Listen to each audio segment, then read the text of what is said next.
What's up, world? I want to welcome you back to the 7-7.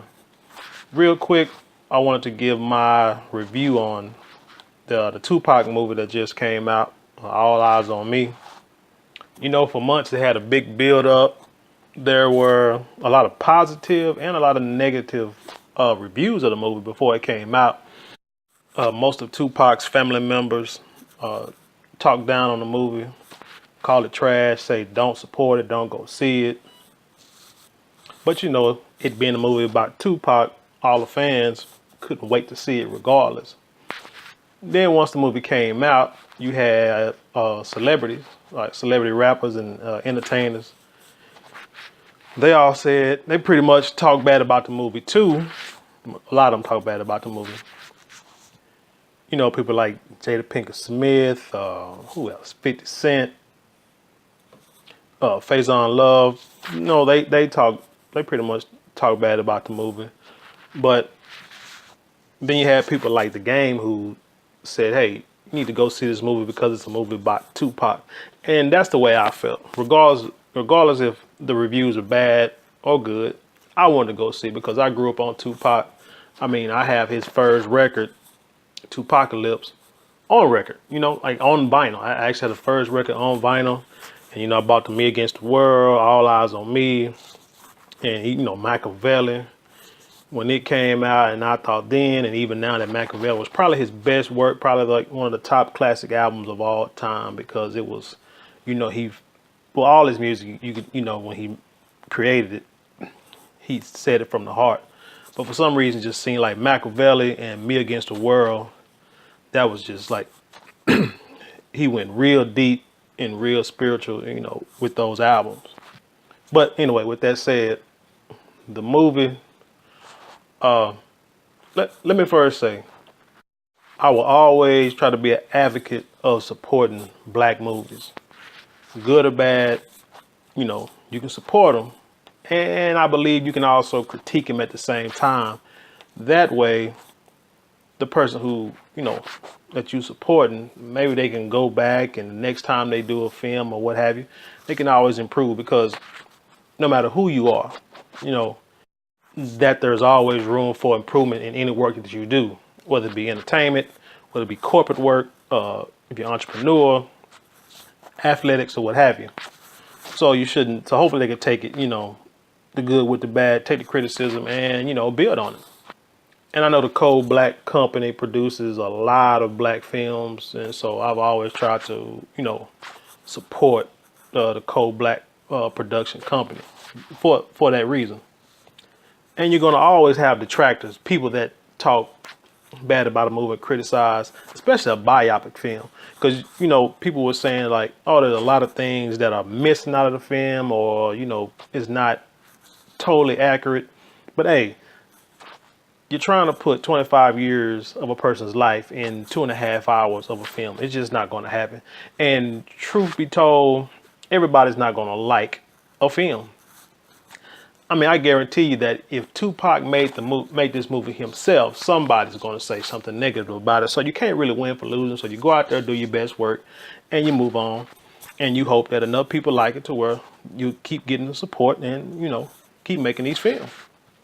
Now, with that being said, what do I think about the film? Truth be told, I thought it was okay. It wasn't anything spectacular. I'll say it wasn't on the level of Straight Outta Compton. I do believe that he did try to put too much of Tupac's life into a short amount of time,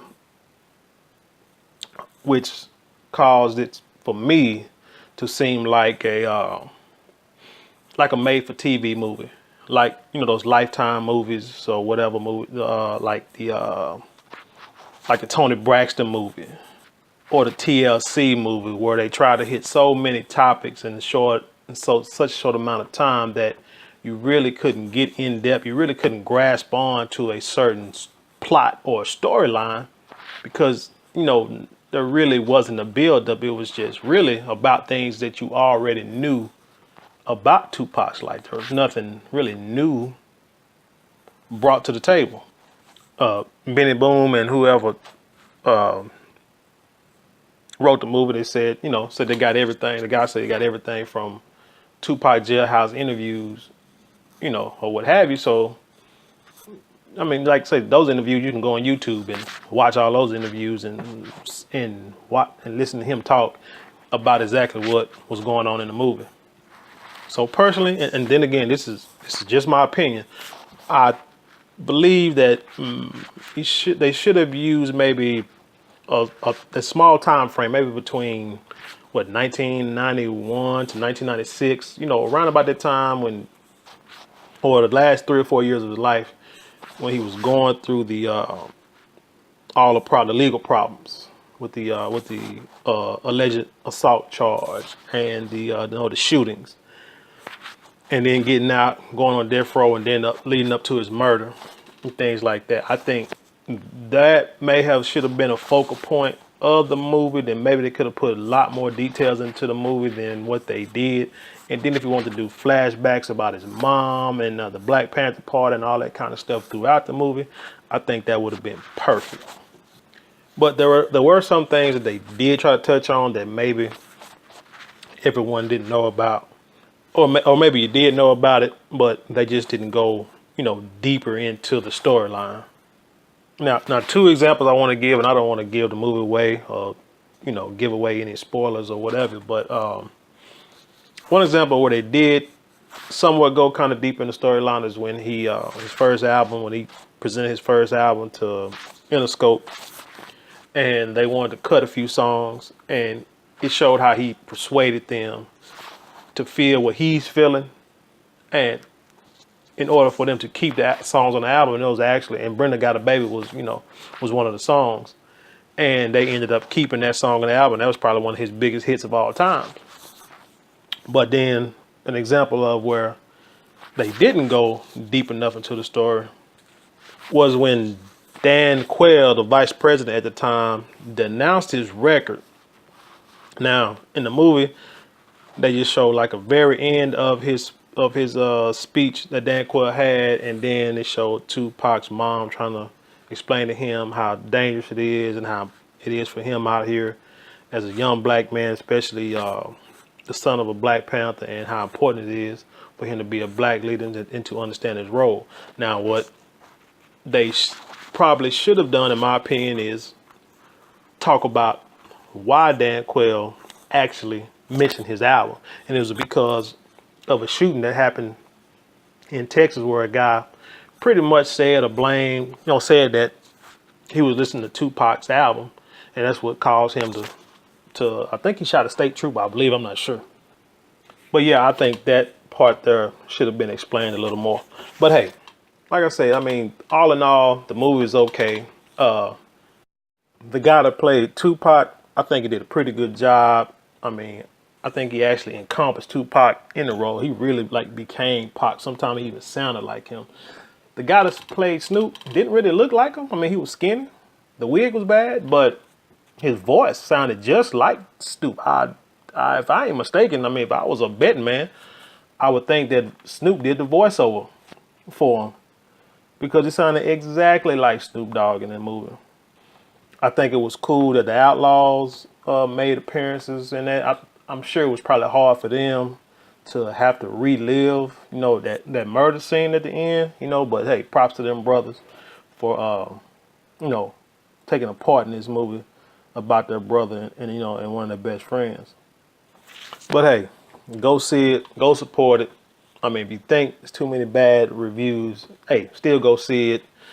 Go to a matinee. Go to when they have discount days or whatever you have to do. But go support this film made, produced, directed, written by black people. Now, personally, I felt obligated to go see it because I said to myself, man, I done seen plenty of movies made by white companies that were not that great, but then gave them a second chance after that to go see another movie. For example, this last little reboot of the DC universe, I went and saw that Superman movie. It was alright, it wasn't that great. But then I went and saw the Batman vs Superman movie, and you heard all kind of bad reviews about that from everybody, and I still felt like I needed to go see it, and went and saw it, and I'm like, man, this movie was garbage. So, hey, what I look like not going to see this movie. Okay. With that said, that's all I got. Hey, if you like the videos, you know what to do. Like, comment, subscribe, and share. And until next time, peace.